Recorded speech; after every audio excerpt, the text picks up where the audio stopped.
Basi Mungu akubariki wewe ambaye ameweza kufika. Unaweza kuketi sasa. Leo ikiwa ni siku nyingine tena ya makutano, siku ya 7.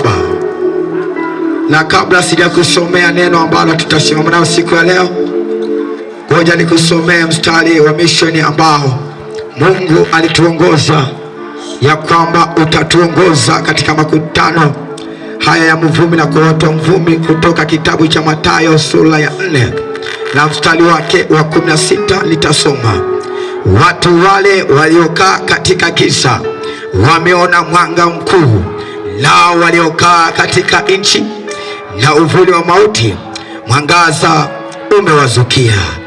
Mstari ambao tutakuwa nao mtumishi wa Mungu atasimama nao siku ya leo unatoka katika kitabu cha Wakorintho wa kwanza ile sura yake ya 1 na mstari wake wa 18. Biblia inasema, kwa sababu neno la msalaba kwa wanaopotea ni upuzi, bali kwetu sisi tunaokolewa ni nguvu ya Mungu. Nitarudia. Kwa sababu neno la msalaba kwa wanapotea ni upuzi, bali kwetu sisi tunaokolewa ni nguvu ya Mungu aliye hai. Haleluya.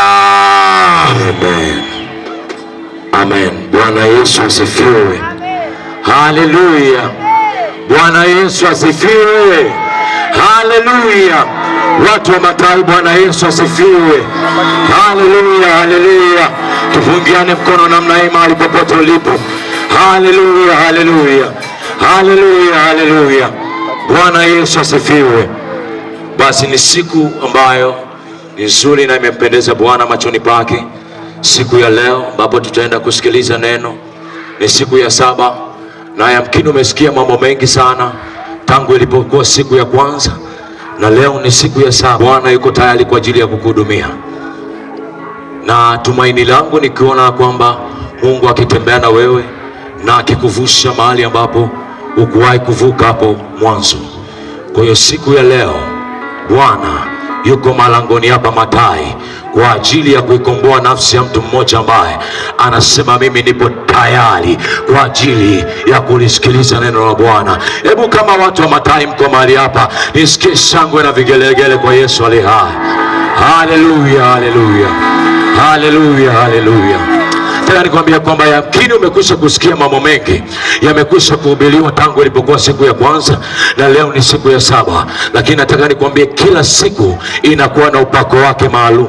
Nataka nikwambie kwamba siku ya leo Bwana amekukusudia kukutoa katikati ya maangamizi, kwa sababu neno linapotumwa mahali linaachiliwa hilo neno ili kusudi liweze kumtoa mtu katikati ya maangamizi. Na hilo neno linafananaje?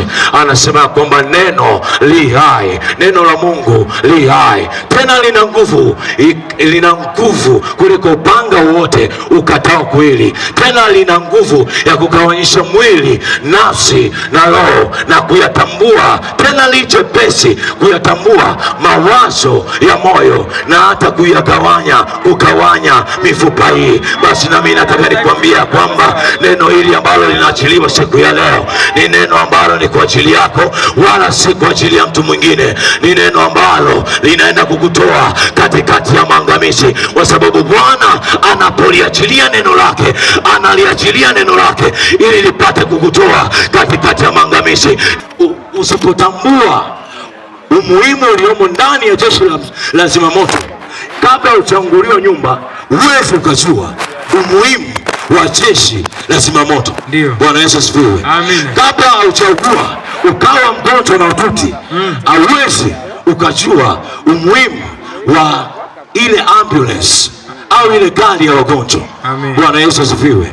Kwa sababu umezoea kuona msalaba kama jinsi ulivyo, umezoea kuona msalaba kama alama, lakini nataka nikwambie msalaba wa Kristo ambaye alikufa kwa ajili yetu si kama pambo jinsi unavyoliona, wala si kama picha unavyoiona, bali neno msalaba kwetu sisi au kwetu sisi tuliokolewa, yani ni nguvu za Mungu. Watu ambao wameweza kuunguliwa na nyumba zao wakalita jeshi la zimamoto, nipo waliona umuhimu wa zimamoto.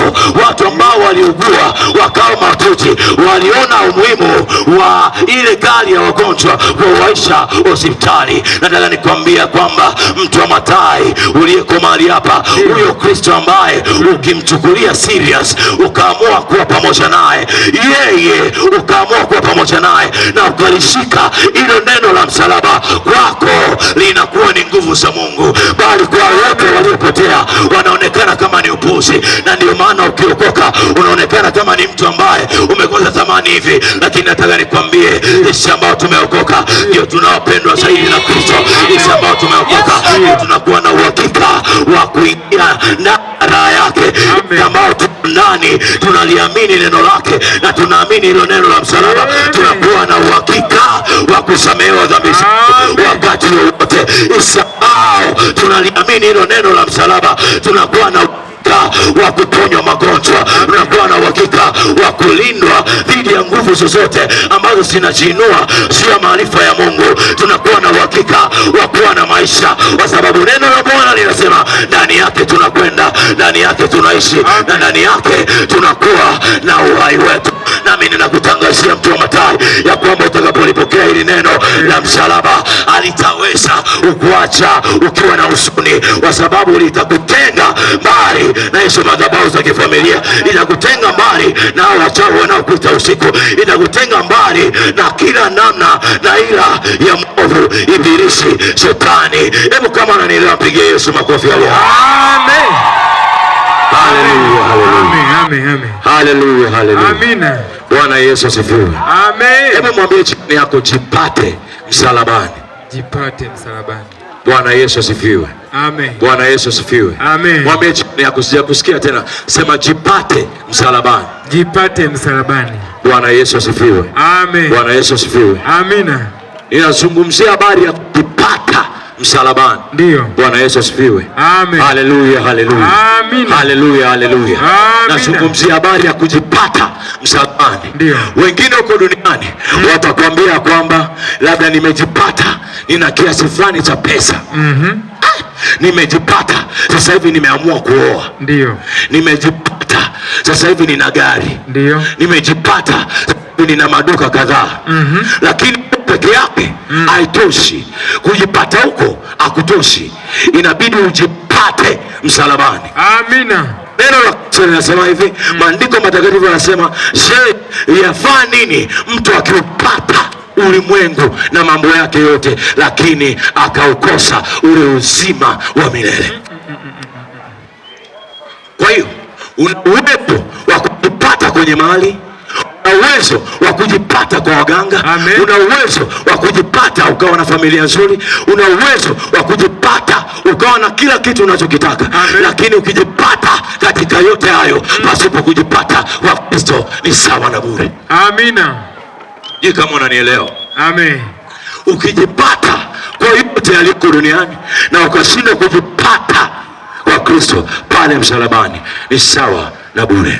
Amen. Bwana Yesu asifiwe. Amina. Haleluya, haleluya. Amen. Haleluya, haleluya. Amina. Ndio nikwambia kwamba watu waliojipata msalabani ndio wale wanaosaidiwa na Bwana.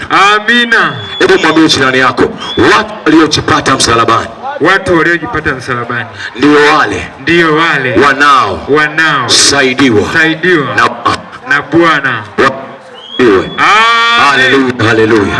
Nataka nikuonyeshe namna hii. Sikiliza mtu wa Mungu. Nataka nikuonyeshe jambo moja, ya kwamba kuna wakati ule Yesu wanakuja kumkamata. Walipomkamata wakampeleka mahali pa fuvu la kichwa panaitwa Golgotha. Walipompandisha msalabani, mara baada ya mateso yote, pembeni yake upande wa kulia ulikuwa kuna mwivi mmoja, lakini pia upande wa kushoto ulikuwa kuna mwivi mwingine wa pili. Bwana Yesu asifiwe. Haleluya. Walipokuwa katika hali ya kufa, wale Yesu walijipata wako pamoja na Kristo pale msalabani. Na mara baada ya kujipata pale msalabani, ni nini kilitokea? Ni kwamba mwizi wa kwanza akaanza kulitukana jina la Kristo, akaanza kulidhihaki jina la Kristo, kwamba ikiwa wewe ndio mwana wa Mungu tuokoe na sisi basi. Ikiwa wewe ndio mwana wa Mungu tuokoe na sisi basi. Lakini kuna mwivi mwingine akawa na akili timamu, akasema yamkini leo ni kweli nina makosa mengi, lakini nimejipata pamoja na Kristo. Kristo Ndio. msalabani. Ndio. Yamkini nikasema neno ambalo litamwaminisha Kristo, ya kwamba ni neno la imani linalotoka ndani ya moyo wangu, litakaloweza kuyabadilisha maisha yangu nikiwa hapa hapa msalabani. Amen. Kwa yule mwizi akasema ya kwamba Kristo unirehemu, Yesu unirehemu. Akasema pale msalabani, na aliposema pale msalabani Yesu unirehemu, akamwambia ya kwamba leo hii utakuwa pamoja nami rahani. Utakuwa pamoja nami peponi. Kwa hiyo alijikuta yuko msalabani. Ni kweli alikuwa na makosa, lakini kwa sababu alijipata yuko na Kristo msalabani, alikuwa na uhakika wa kujipata kuingia katika raha yake. Nami nataka nikwambie, yafaa nini mwanadamu huwa na vitu vyote hapa duniani, akajipata kwa mali, akajipata kwa fedha, akajipata kwa dhahabu, akajipata kwa vyote alivyo navyo, lakini asijipate msalabani. Na nikwambia kwamba yafaa nini huyo mtu akavimiliki vitu vyote hivyo, lakini asiwe na uzima wa milele. Yule mwizi alikuwa na makosa mengi. Haijalishi aliwakaba waroba watu wangapi, haijalishi aliwadhulumu watu wangapi, haijalishi aliwanyoshea visu watu wangapi, haijalishi alikaba mashingo ya watu wangapi, lakini alipojipata tu pale msalabani, akajikuta tayari anaambiwa, leo hii mwanangu, utakuwa pamoja nami rahani, utakuwa pamoja nami peponi. Nami ninakutangazia mtu wa mataa ya kwamba utakapojipata msalabani pamoja na huyu Yesu atakuwa pamoja naye, kwa sababu wale tunaojipata msalabani ndio wale tunaosaidiwa na Bwana. Wale tunaojipata msalabani ndio wale tunaosaidiwa na Bwana. Haleluya, haleluya. Amen, amen. Haleluya, haleluya. Amen. Bwana Yesu asifiwe. Amen. Inakupasa ujipate msalabani. Ndio. Muda mwingine kwenye familia yako umeolewa, ndio.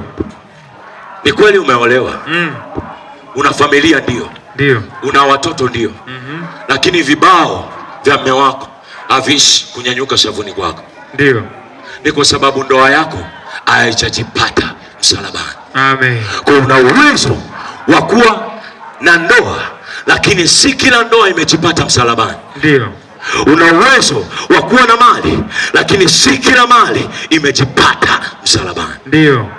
Kwa sababu tunapojipata msalabani tunakuwa na uhakika wa umiliki wa vitu tunavyokuwa navyo. Ndio. Bwana Yesu asifiwe. Amen. Yaani niwaambie mtu wa matai, ndio. Una uwezo wa kuwa na watoto lakini watoto wako wanaenda shule hawaelewi. Wanaenda shule wana miaka mitatu wanakataa shule.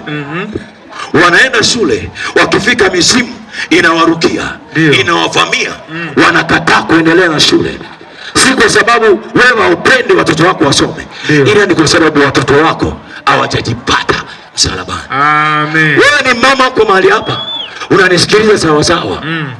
Yaani wewe ni mama uko mahali hapa na unataka kabisa umuone Bwana katikati ya maisha yako. Huwezi ukamwona Bwana isipokuwa umejipata msalabani. Amen. Bwana Yesu asifiwe. Ndoa yako haiwezi ikafanikiwa katikati ya maisha yako yote isipokuwa umejipata msalabani. Huwezi ukajipata kwenye habari ya pesa kama wewe haujajipata msalabani. Na nikwambie jambo moja, wakati Yesu alipokuwa akisulubiwa pale msalabani, kulikuwa kuna wamama waliokuwa wakikaa pale msalabani, chini ya msalaba, wakiomboleza na nafsi zenu. Jilieni ninyi na nafsi zenu, kwa sababu watakapojililia watakuwa na uhakika wa kujipata msalabani. Wakijipata msalabani, ndoa zao zinakuwa makini. Wakijipata msalabani, biashara zao zinasonga. Wakijipata msalabani, mambo yao yanakwenda. Wakijipata msalabani, wanashine katika maisha yao. Wakijipata msalabani, wanatembea ifua mbele, wakijua kwamba Bwana ndiye mchungaji wangu, wala sitapungukiwa na kitu. Alikati ya malisho ya majani mabichi unilaza, na kando ya maji ya utulivu uniongoza. Uniuisha katika njia za haki, naam, kwa ajili ya jina lake. Naam, nitapopita katika bonde la uvuli wa mauti, itaogopa mabaya, kwa maana wewe uko pamoja na mimi. Na nikwambie, watu wanaojipata msalabani, hata wakipita katikati ya majaribu kama moto namna hii, lakini hao watu hawatagarikisha, kwa sababu wakijipata msalabani wanakuwa wana uhakika wa kusaidiwa na Bwana. Amen. Haleluya, haleluya. Amina. Bwana Yesu asifiwe. Amen. Watu wanaojipata msalabani ndio wanaokuwa na uhakika wa kusaidiwa na Bwana. Ndio. Bwana Yesu asifiwe. Amen. Unagundua wakati ule katika kitabu cha Kutoka, wana wa Israeli walikuwa katika safari yao jangwani. Walipokuwa katika safari yao jangwani, ni nini kilikuja kutokea? Mara baada ya kuzunguka muda mrefu, wakaona hawana chakula, wakaona hawana kila kitu. Ndio. Lakini kule Misri walikotoka, walikuwa wakifyatua matofali, lakini uhakika wa chakula walikuwa nao. Ndio. Walikuwa wakipata mateso, lakini uhakika wa chakula walikuwa nao. Imefika saa hawana chakula, wakaanza kujiuliza, tunapataje chakula? Ndio. Bwana Yesu asifiwe. Amen. Haleluya. Amina. Wakaanza kumnung'unikia Musa ambaye alikuwa ni kiongozi wao. Ndio. Walipomnung'unikia Musa, kitu ambacho Mungu alikuja kukifanya, akaachilia nyoka wenye sumu kali ili waweze kuwauma. Ndio. Walipoachiliwa wale nyoka wakawa wakiwauma, wakaona hii kesi mbona imekuwa nzito, tutafanyaje? Wakaamua kukimbia kwa Musa ili aende akaseme na Mungu ili aweze kuwatatulia tatizo lao. Ndio. Walipokimbia kwenda kwa Musa, Musa akapewa maelekezo na Mungu toka mlimani, akawaambia kwamba nendeni mkatundike, kajinulie nyoka wa shaba jangwani, kisha mtundike katika mti. Ndio. Na kila atakaye kuja kuona yule nyoka wa shaba aliyotundikwa pale msalabani, atakayemuona atakuwa amepona. Amen. Na kila mtu alipokuwa akienda mahali pale akimtazama tu yule nyoka wa shaba, haijalishi aliumwa na nyoka wangapi, wala haijalishi alipata shida kiasi gani na sumu kiasi gani ilimwathiri, lakini aliona tu ile nyoka pale imetundikwa katika mti, alipata uponyaji. Nami nataka nikwambia kwamba hiyo ilikuwa ni ishara ya kwamba kuna siku Mungu atakuja kumleta mwana wake mpendwa Yesu Kristo ili afe pale msalabani kwa ajili ya dhambi zetu, ili kila mtu atakaye kwenda kujipata na kumuona pale msalabani anakuwa na uhakika wa kusamehewa dhambi zake, anakuwa na uhakika wa kutuliwa magonjwa yake. Ndio maana anasema ya kwamba njooni kwangu ninyi nyote msumbukao na wenye kulemewa na mizigo, nami nitawapumzisha. Nila yangu ni laini na mzigo wangu ni mwepesi.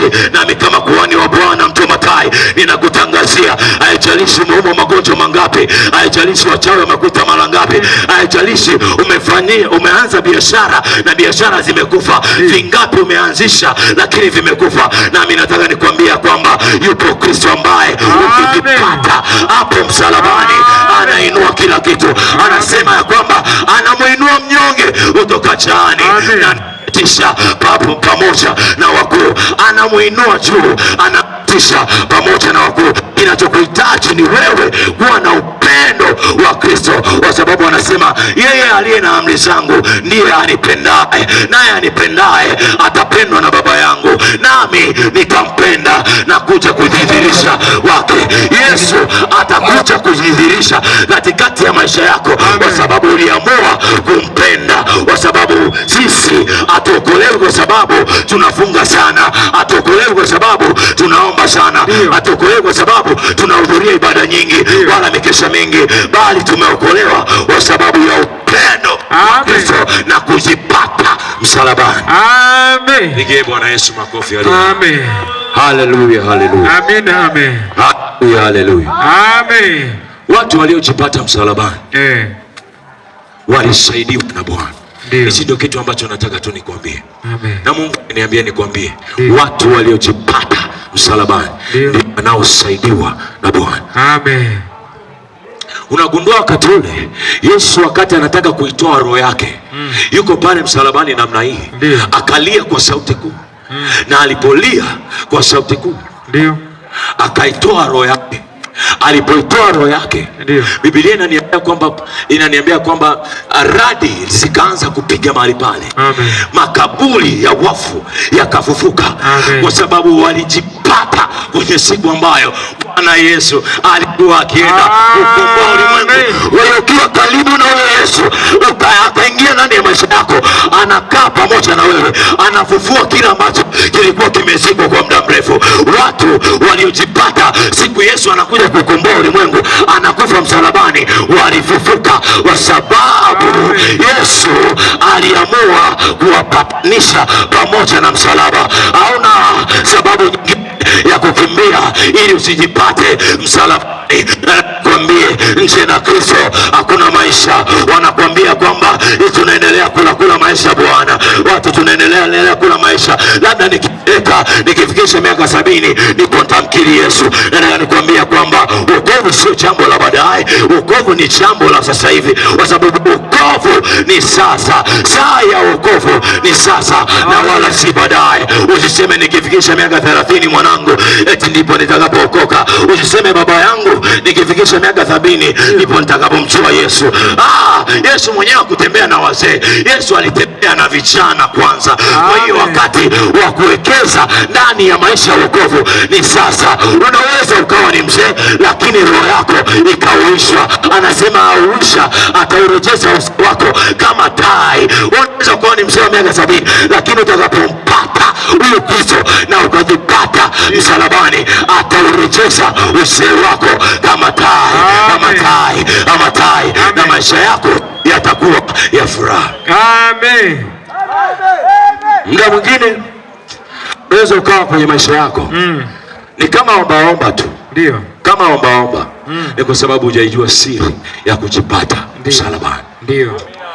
Kwa sababu Daudi anasema nilipokuwa kijana na hata sasa ni mzee, ndio sijawahi kuona mwenye haki ameachwa, watoto wake wakiomba mkate barabarani. Amen. Kwa Daudi anaijua siri ya kujipata msalabani. Amen. Angalia makosa ambayo Daudi aliyafanya. Ndio. Akazini na Bathsheba. Ndio. Na bado alikuwa akaendelea zaidi kutafuta rema za Bwana. Alipoendelea kuzitafuta rema za Bwana, ndio inamaanisha alikuwa anatafuta upatanisho. Amen. Na alipokuwa akitafuta upatanisho, ndio aliupata. Ndio maana Daudi ameandika vitabu vingi vya Zaburi. Ndio. Ameandika zaidi ya Zaburi 150. Na nyingi alikuwa akimwomboleza Bwana. Anasema, e Bwana uniokoe mimi. E Bwana unifadhili, uniokoe mkono wa mtu mwovu. Anasema, nimekukimbilia wewe Bwana ili nisaibike milele, na kwa haki yako uniponye. Bwana Yesu asifiwe. Hapo akasema Mungu kwetu sisi ni kimbilio na nguvu. Amen. Na tena ni msaada uonekanao tele wakati wa mateso. Amen. Kwa hiyo yamkini mtu wa Matai unaweza kuwa na mateso mengi, lakini hayo mateso umezunguka kwa waganga, wamekwambia tukikumiminia kadawa kadogo kiasi hiki ni sawa na milioni 1. Lakini nataka nikwambia kwamba siku ambayo utaamua kujipata msalabani, ambao ni siku ya leo, Yesu hatakutoza kitu chochote. Hakuna mafuta wala chumvi, hakuna sijui mafuta ya upako wala chumvi. Yesu anaitaka tu hiyo nafsi yako ili akae ndani yako. Maana yeye anasema kwamba tazama nasimama mlangoni nabisha, mtu akisikia sauti yangu naye akafungua mlango, nami nikaingia kwake, nitakula pamoja naye, naye atakaa pamoja nami ndani yangu siku zote za maisha yangu. Ni kwa sababu tu amejipata kwa Kristo. Amen. Bwana Yesu asifiwe. Amen, amen. Haleluya. Amen. Haleluya, haleluya. Amen. Unaweza kujipata kwenye mambo mengi sana, lakini kujipata msalabani ni sawa na bure. Amen. Bwana Yesu asifiwe. Amen. Bwana Yesu asifiwe. Amen. Na nikwambia kwamba wachanja wanajipata wakiwa na Yesu. Ndio. Asikudanganye mtu. Amen. Wachanja wanajipata pote pale ambapo utapata faida mara baada ya yote usipojipata msalabani. Na nataka nikwambie jambo moja, ndio ya kwamba sisi hatuhubiri injili ili kusudi ujisikie vibaya kuhusu habari ya dhambi ulizonazo, bali tunahubiri injili ili kusudi tukuonyeshe kwamba pendo la Kristo lilivyo na umuhimu na uwiano wa uhakika wa kusamehewa dhambi zako. Amen. Kwa mimi sihubiri wala sihubiri habari dhambi ili kusudi wewe ujisikie vibaya. Ndio. Sisi hatuhubiri habari ya dhambi ili kusudi mtu ajisikie vibaya wakati anaenda kuokoka. Sisi tunahubiri habari ya pendo la Kristo ambayo ambalo ndani yake tuna uhakika ya kwamba tuna uhakika wa kusamehewa, tuna uhakika wa kusamehewa. Tunatembea ndani yake, tunatembea ndani yake kwa sababu tuna uhakika ya kwamba dhambi zetu zitakuwa nyekundu sana kama bendera au kama damu. Bwana ana uwezo wa kuzigeuza hizo dhambi zetu na zikawa nyeupe kabisa. Amen. Kuna chochote nikwambie? Ndio. Na nikwambie kuhusu habari ya msamaha wa dhambi. Ukijipata msalabani, unakuwa na uhakika wa kusamehewa dhambi zako. Amen. Au ukijipata kwa yule anayebeba msalaba, unakuwa na uhakika wa kusamehewa dhambi zako. Amen. Kuna mwanamke mmoja alikuwa ni kahaba. Ndio. Alafu Yesu akaingia nyumbani mwa Simeoni. Ndio. Alipoingia nyumbani mwa Simeoni, yule mwanamke akaja mbele ya Yesu. Alipokuwa mbele ya Yesu, Biblia inaniambia kwamba wale mitume wa jinsi tu walivyokuwa wametembea na Yesu, walikuwa wana uwezo wa kumtambua hata mtu kwa katikati ya mazingira alionayo. Wakamwona ni kama vile mtu ambaye ni ana dhambi. Walipogundua kwamba huyu mwanamke ni kahaba, wakaona ni kwamba astahili kukaa mbele ya Yesu. Na walipoona kwamba astahili kukaa mbele ya Yesu, wakataka kumtoa. Lakini yule mwanamke alikuwa na uelewa na ufahamu mkubwa wa kujua namna ya kujipata msalabani au kujipata kwa yule anayebeba msalaba. Amen. Sikiliza nikwambie. Ndio. Mara baada ya hayo, yule mwanamke kwa sababu alikuwa ni kahaba, alikuwa na maombi mengine tena. Alikuwa na tena mambo ya sala ya toba. Alikuwa na mahali pengine pa kwenda kujificha ili akakiri dhambi zake. Alipokutana na huyo ambaye anawapatanishaga watu wakiwa na dhambi nyingi, alafu anasahau kabisa dhambi zao, akasema isiwe kesi. Mimi hapa ninabubujisha machozi yangu juu ya miguu ya Yesu na nywele zangu ninazitumia kwa ajili ya kumfuta Yesu na kumsafisha. Alipofanya namna ile, akachukua na Mariamu mzuri, akaivunja, akaipaka, akampaka Yesu mafuta kichwani pake. Na alipompaka Yesu mafuta kichwani pake, Biblia inasema kwamba Yesu akasema, akamwambia Simeoni, akamwambia, nilipoingia nyumbani mwako huyu mwanamke hakuacha kunibusu, lakini wewe hukunibusu. Yeye huyu mwanamke aliniosha nywele zake pamoja na machozi yake, lakini wewe kuchukua hata maji ya kuniosha. Na nikwambia kwamba yule mwanamke akaambiwa, enenda zako, umesamehewa dhambi zako. Akawa na uhakika wa kusamehewa dhambi zake kwa sababu alikutana na huyo anayewapatanishaga watu wenye msalaba, na alikutana na huyo anayebeba msalaba. Amen. Haleluya, haleluya. Amen. Hebu mpigie Bwana Yesu makofi mahali ulipo. Bwana Yesu asifiwe. Amen. Haleluya, haleluya. Amina. Yani maisha haya mwanangu, ndio maisha haya baba yangu, ndio na dada yangu na kaka yangu, pasipo kupatanishwa na Kristo, wewe ni mtu bure. Amen. Wewe ni mtu bure kabisa. Kwa hiyo unagundua mtu bure ni yule mtu ambaye hajapatanishwa na msalaba. Ndio. Hakuna namna nyingine ambayo una uwezo wa kuwa salama kama haujapatanishwa na msalaba. Amen. Kwa hiyo watu wengi waliokutana na Yesu hawakubaki kama walivyo, kwa sababu walikutana na yule ambaye anawapatanishaga watu wenye dhambi zao na msalaba, anakusahau kabisa. Ndio. Bwana Yesu asifiwe. Amen. Haleluya, haleluya. Amen. Haleluya, haleluya. Amen. Kwa hiyo unagundua unapokuwa na Yesu ni sawa na mtu amechukua nguo zake na sabuni yake akaanza kufua, akaanza kuzifua nguo zake. Unapokuwa ukifikisha nguo zako, hata kama mikono yako ikiwa ni michafu, mara baada ya muda mfupi utakuja kuona ile mikono yako imekuwa ni mieupe, kwa sababu umekutana na Yesu. Nataka nikwambie kwamba utakapokutana na Yesu ni sawa na umekuwa umekaa muda mrefu ukiwa unazifua nguo zako, mikono yako haitabaki kawaida. Utakapokutana na huyo Yesu haitabaki kawaida. Utakapokutana na huyo Kristo, maisha yako hayatabaki kawaida. Maana yeye anasema tu ya kwamba tubuni na kuiamini Injili. Alafu anasema msijisumbue wa neno lolote, bali katika kufunga na kusali. Amen. Bwana Yesu asifiwe. Amina. Haleluya. Amen. Haleluya. Amen. Nikwambia kwamba Yesu ni kila kitu kwenye maisha yako. Amen. Haujampata Yesu, ndio haujapata maisha. Ndio. Haujampata Yesu hautapata maisha. Amen. Wote wanaoishi huko nje na Kristo wanaishi kwa hasara. Amen. Siku ulioanza kuishi ni siku ulioanza kuishi na Kristo. Amen. Kuna uwezo wa kuwa na miaka 70. Ndio. Lakini ukawa hujaanza kuishi kwa sababu hauna Kristo. Ndio. Kwa siku ambayo umeanza kuishi ni siku ambayo umeanza kukaa na Kristo.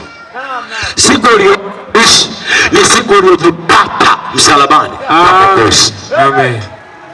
Siku uliojipata kwenye biashara ni siku ambayo ulijipata biashara yako ilijipata msalabani kwa Mwokozi. Siku ambayo umezaa watoto wengi lakini hao watoto hawana matunda.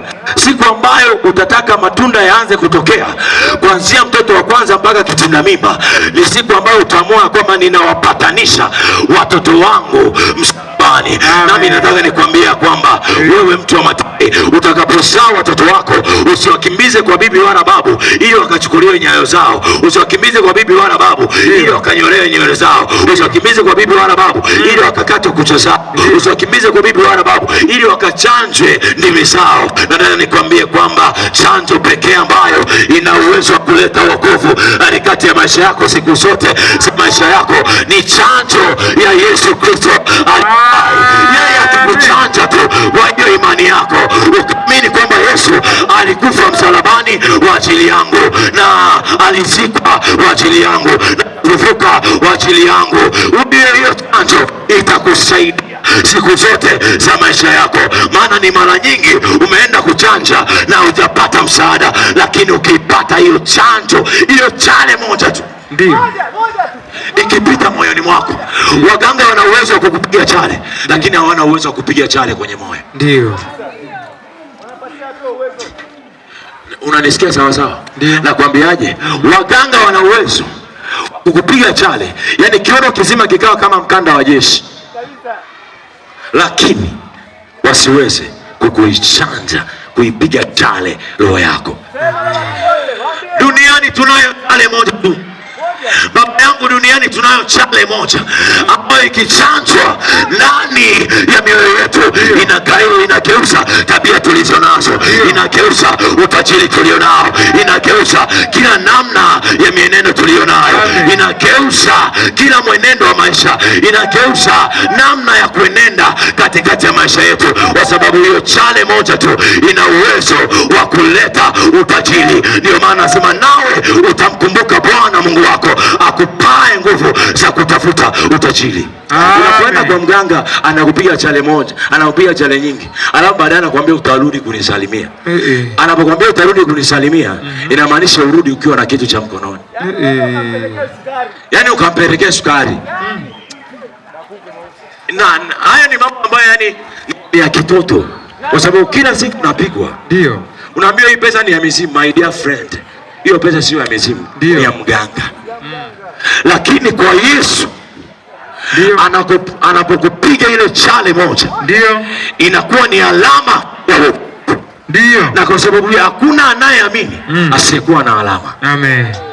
Na ndio maana ukimwamini mganga lazima uwe na alama. Amen. Na ukimwamini Kristo lazima atakupiga hiyo chale moja. Atakupiga hiyo chale moja. Baba yangu na mama yangu, ninakutangazia mtu wa Mathayo ya kwamba hiyo chale inaenda kugeuza maisha yako. Ile chale takatifu ambayo ndani yake ina damu ya Yesu Kristo aliye hai, ambaye alikufa kwa ajili ya maisha yako, naye akafufuka kwa ajili ya maisha yako. Naye kwa kuwa alikufa kwa ajili ya maisha yako na akafufuka, nami. Bwana Yesu asifiwe.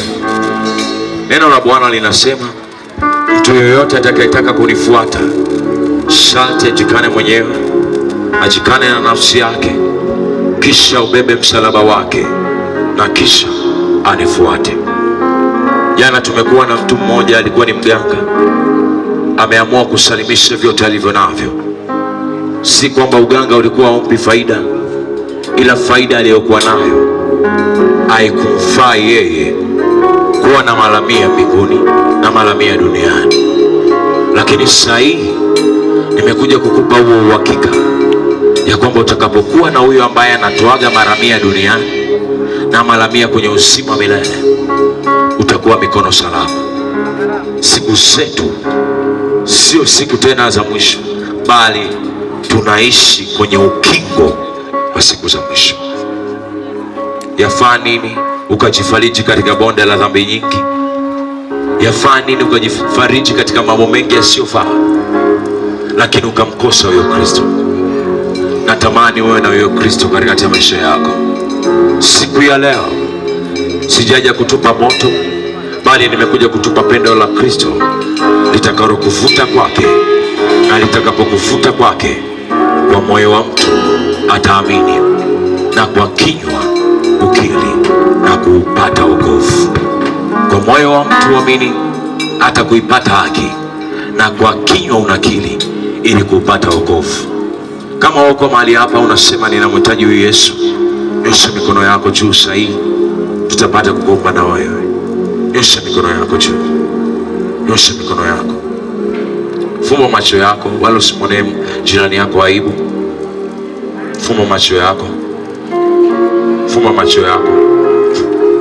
Shada barateli agaba, wala usijionee aibu tumu, wala usijionee aibu. Anasema atakayenionea aibu mbele za watu, nami sita kumwonea haya mbele ya Baba yangu. Shada barateli agaba, shada brate belegedeba. Wala shetani asikudanganye ya kwamba huwezi kuokoka. Nataka nikwambie wokovu ni sasa, na mara baada ya kifo ni hukumu. Kwa usije ukaamini jambo la kipuuzi ya kwamba ukifa ndio unaupata wokovu. Ukifa ni hukumu, mara baada ya kifo ni hukumu. Hakuna njia nyingine ambayo unaweza ukamkaribia Mungu pasipo kumkaribia Kristo. Amua kumkaribia Kristo sahihi katika jina la Yesu. Kama uko mahali hapa na umeamua kuamini, utanipatisha maneno haya machache ili Bwana apate kukusaidia. Sema, Bwana Yesu, Bwana Yesu, Bwana Yesu, Bwana Yesu, niko mbele zako, niko mbele zako. Ninakushukuru, ninakushukuru kwa sababu nimetambua, kwa sababu nimetambua, kwa sababu nimetambua, kwa sababu nimetambua. Nimekaa siku nyingi katikati ya dhambi, katikati ya dhambi. Nimekaa siku nyingi kwenye mazingira ya dhambi, kwenye mazingira ya dhambi. Lakini leo ninaamua kukufuata wewe, uwe Bwana na Mwokozi wa maisha yangu. Bwana, leo ninaamini kazi yako ya msalaba. Leo ninaamini kazi yako ya msalaba, ya kwamba wewe ulikufa kwa ajili ya maisha yangu. Bwana Yesu, ninayakabidhi maisha yangu yote tangu sasa na hata milele ndani yako. Amen. Pigie Bwana Yesu makofi kwa ajili ya watu waliopata kuokoka.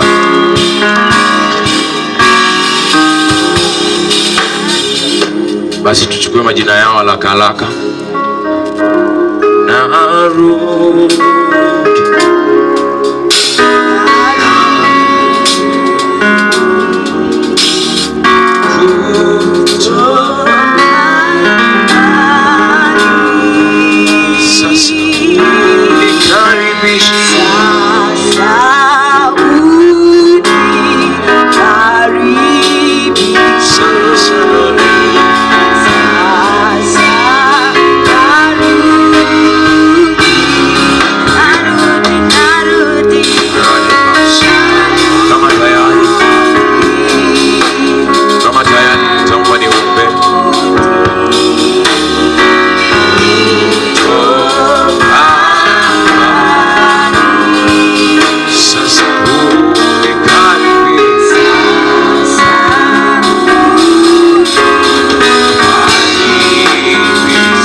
Bwana Yesu asifiwe. Wewe uliyetoka mahali hapa mbele, nataka nikwambia kwamba umeokoka. Wokovu si mara baada ya umekufa, maana mara baada ya kifo ni hukumu. Saa ya wokovu ni sasa. na imekujia katikati yako, uwe na uhakika ya kwamba Bwana amekusamehe dhambi zako zote, na ameanza ukurasa mpya pamoja na wewe. Alipokutana na watu wengi, akawaambia kwamba umesamehewa dhambi zako, usitende dhambi tena. Kwa hiyo usirudi katikati ya maisha ya dhambi, usikubali tena kurudi kwenye mchezo unaitwa dhambi. Utakumaliza na mwisho wa siku utaikosa mbingu. Basi tunyoshe mikono juu ya watu hao, tupate kuwaombea kwa ajili ya neema ya Kristo izidi kuwafunika siku zote za maisha yao. Baba, katika jina la Yesu ninaombea watu hao ambao wamekukiri wewe siku ya leo, kwa sababu ni furaha mbinguni mtu mmoja akiokoka. Wameokoka watu wengi, kwa tunategemea ni sherehe kubwa sana mbinguni ambayo imeweza kufanyika. Bwana, ninawaombea katika jina la Yesu, zidi kuwapa neema ya kukua na kustawi katika pendo la Kristo, na wala mtu yoyote asije akawaondoa.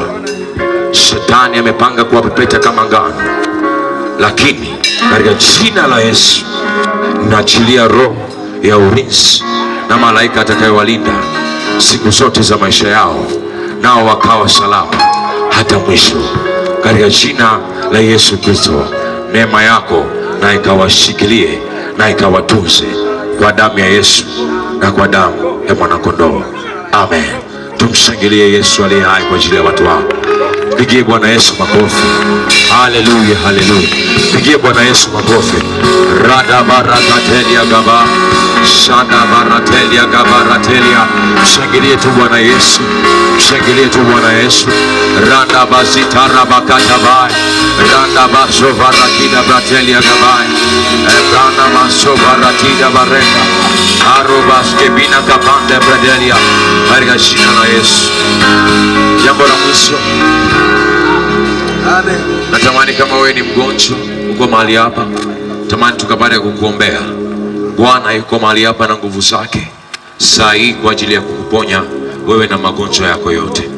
Kwa kama ni mgonjwa, unaumwa jambo lolote, unasumbuliwa na kitu chochote, songa mbele, songa mbele ili tupate kuomba kwa ajili yako. Majeshi ya Bwana mahali popote mlipo, kae kwenye line ili tupate kuomba kwa ajili yao. Ndani ya dakika 2 tu zitatosha. Shada baratelia gaba, randa basi karadida basi kepelia, shata barakate mande brekida. Majeshi ya Bwana, rado valika de branda basi talabai, kanda rabase kila baratelia. Katika jina la Yesu ninaachilia nguvu za Bwana mahali hapa. Ratelia gabaratelia, manda rabasa kelia bai, shata balakataba. Katikati ya udhaifu ulionao, Bwana analeta uzima. Sana magadaba rendele skamina gabarande ebrama masokaladida shapalia gaboa randa bakatelia. I release power. Ninaachilia nguvu za Mungu juu ya jambo linalokusibu. Kama ni magonjwa, na upate uponyaji mahali ulipo katika jina la Yesu Kristo aliye hai. Sana magadaba